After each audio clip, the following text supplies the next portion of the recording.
45절부터 47절까지 말씀을 중심으로 해서 복이 있으리라, 이런 제목으로 함께 말씀 나누도록 하겠습니다. 오늘 29절 말씀부터 51절까지 말씀을 보면 주님이 마지막 날에 오시는 때의 징조를 우리에게 말씀해주고 있습니다. 이런 모든 징조들이 다 있어야 그 뒤에 우리 주님이 오시겠다라고 하는 것입니다. 이제 날씨가 따뜻해지고 꽃이 피고 나면, 꽃이 지고 나면 뭐가 열립니까? 열매가 맺잖아요. 그런 것처럼 우리 주님의 오심도 이러한 징조들이 자연스럽게 흘러가면서 그런 징조들이 보이기 시작하면 이제 곧 꽃이 떨어지고 열매가 맺히는 것처럼 주님이 다시 오시겠구나, 이렇게 알라고 하시는 것입니다.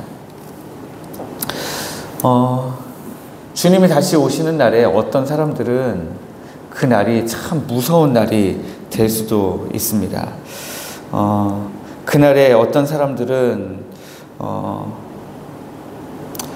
하나님이 자기의 사람들을, 자기 백성들을 하늘 이 끝에서 저 끝까지 다 모으시는 바로 그때에 주인이 언제 올지 모르니까 그냥 먹고 마시고 다른 사람들을 때리고 놀다가 주님이 다시 오시는 그날에 주님으로부터 엄한 벌에 처해지고, 그리고 밖에 내쫓겨져서 슬피 울며 이를 갈게 되는 그런 일들이 일어나리라, 주님이 그렇게 말씀하고 있습니다. 그런데 이제 제가 오늘 45절부터 47절까지 말씀을 보는 것은, 그렇게 주님이 마지막 날에 다시 오시면서 전 세계의 심판이, 하나님의 심판이 임할 때에 그 중에서도 복을 받는 사람이 있다라고 하는 것입니다. 복이 있는 사람. 그 복이 있는 사람은 어떤 사람이냐라고 하는 것이죠. 그러면 여기에 그날 전에 죽은 사람들은 여기에 해당이 안 되느냐? 그렇지 않다라고 하는 거예요.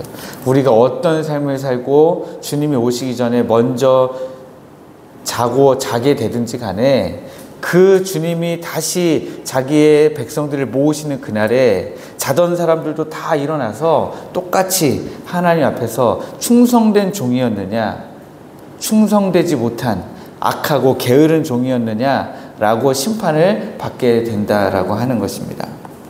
그러므로 우리가 주님 오실 그날을 준비해야죠. 왜냐하면 우리의 삶은 한계가 있잖아요. 어떤 시간 이상 더 못 산단 말이에요. 그러니까 더 이상 살 수 없는 그 삶이 되기 전에 우리가 우리의 삶 가운데서 충성된 종으로 준비가 되어야 되는 것이죠. 그러면 어떻게 하면 복을 받는 충성된 종이 되느냐라고 하는 것입니다. 첫 번째는 충성하고 지혜가 있어야 된다라고 하는 것입니다. 여기 보니까 충성되고 지혜 있는 종이 되어라고 이렇게 기록하고 있습니다. 그냥 막 충성만 해서도 안 되고요. 그냥 지혜롭기만 해서도 안 됩니다. 지혜가 없는 충성을 가장 잘 표현한 아직도 잊혀지지 않는 책 제목이 있습니다. 해로운 믿음이라는 것인데, 이 책을 제가 대학교 때 읽었는데 너무 충격적이었어서 아직까지도 책 제목과 내용이 기억이 나는데, 믿음은 다 좋은 거잖아요. 하나님을 교회에 와서 하나님을 믿을 때에 열심히 믿으면 다 좋은 것 같잖아요. 그런데 그 중에 해로운 믿음이 있다는 거예요. 어떤 믿음이 해로운 믿음이냐? 지혜 없이 나가는 믿음이 해로운 믿음이라는 거죠. 그 책의 주제가 그렇습니다. 하나님이 무엇을 요구하시는지, 내가 하나님 앞에서 어떻게 살아야 되는지 아무런 고민 없이 그냥 덮어놓고 모든 것을 다 믿음으로 해결하려고 하면 오히려 해롭다는 거예요. 그런데 믿음뿐만 아니라 충성도 마찬가지입니다. 해로운 충성이 있다라고 하는 것이죠. 지혜 없이 달려드는 충성은 오히려 다른 사람들을 힘들게 하고, 여기 이 종이 해야 되는 역할이 뭡니까? 그 집 사람들을 맡아 때를 따라 양식을 나눠줘야 되는데, 때를 따라 양식을 나눠주는 이 과정에서 충성만 있고 지혜가 없으면 어떤 사람에게는 많이 주고 어떤 사람에게는 아예 안 주고, 그 주는 과정에서 감정이 올라오면 자기 친구들을 막 때리고 이렇게 된다는 거예요. 그래서 지혜 없는 충성은 의미가 없다라고 하는 것입니다. 의미 없는 정도가 아니라 오히려 해롭다라고 하는 거죠. 그러면 충성은 없는데 지혜만 있으면 어떻게 됩니까? 요리조리 빠져나가는 지혜만 생기는 것이죠. 요 정도만 해도 하나님과 자꾸 타협하려고 하고, 양식을 나눠줄 시스템을 만들려고 하고요. 자기는 아무것도 안 하고 다른 사람들을 부리기만 하려고 하고 하다 보면 이 충성 없는 지혜는 하나님 앞에서 해로운 지혜가 된다라고 하는 것입니다. 그러므로 충성과 지혜가 있는 종, 그 종이 하나님으로부터 복을 받는 것은 어떻게 보면 굉장히 당연한 것입니다. 두 번째는 준비된 종이, 주인이 다시 오는 그 날을 준비하는 종이 복이 있다라고 하는 것입니다. 주인이 언제 올지 몰라요. 주인이 언제 다시 와서 이 종이 잘하고 있는지 못하고 있는지 살펴볼지 모릅니다. 그러나 어떤 사람들은 그냥 주인이 다시 오실 그 때를 맞춰서 그때만 눈속임 하려고 하는데, 그렇게 되면 굉장히 피곤하죠. 오히려 그것보다는 오히려 그냥 자기에게 맡겨진 일을 열심히 하는 것이 오히려 더 좋습니다.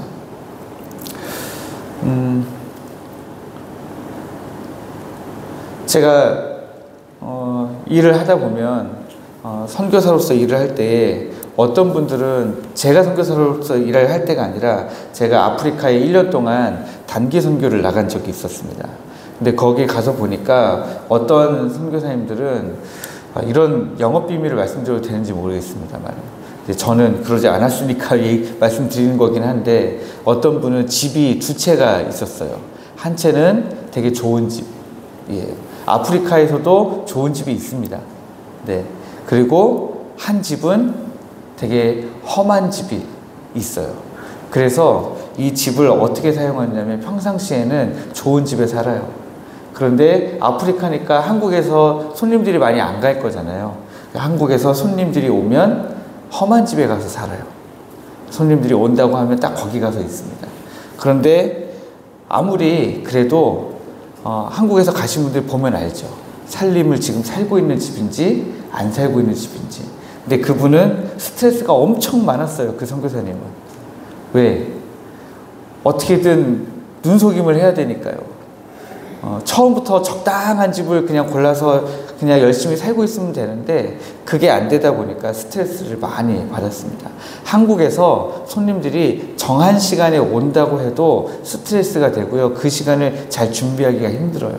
그러니까 주인이 언제 올지도 모르는 그 주인을 위해서 내가 그때에만 살짝 하고 넘어가야지라고 하는 것은 사실 굉장히 어려운 겁니다. 오히려 너무너무 스트레스 받고, 이것은 그 때를 도저히 맞출 수가 없는 거죠. 그러면 우리가 할 수 있는 가장 좋은 방법은, 주인이 보든지 안 보든지, 주인이 언제 오든지 말든지 주인과 상관없이 나에게 맡겨진 직분을 최선을 다해서 감당하면 그게 가장 좋은 거예요. 그게 가장 지혜로운 겁니다. 그것을 우리는 가장 충성되다고 이야기합니다. 아까 말씀드렸던 그 선교사님은 집만 그렇게 한다고 해서 평상시 사역이 지혜롭고 충성되냐? 제가 볼 땐 그렇지 않더라고요. 대다수 선교사님들이 그런 게 아니라 그 선교사님만 그랬어요. 근데 그 선교사님이 평상시에 사역도 충성스럽게 지혜롭게 하는 분이냐? 절대 그렇지 않더라고요. 네. 그러다가 진짜 마지막 날 주인이 오셔서 너가 무엇을 했는지 나랑 계수하자, 이러면 그날에 그 마지막에 그 계수를 어떻게 하겠습니까? 계수가 안 되는 거죠.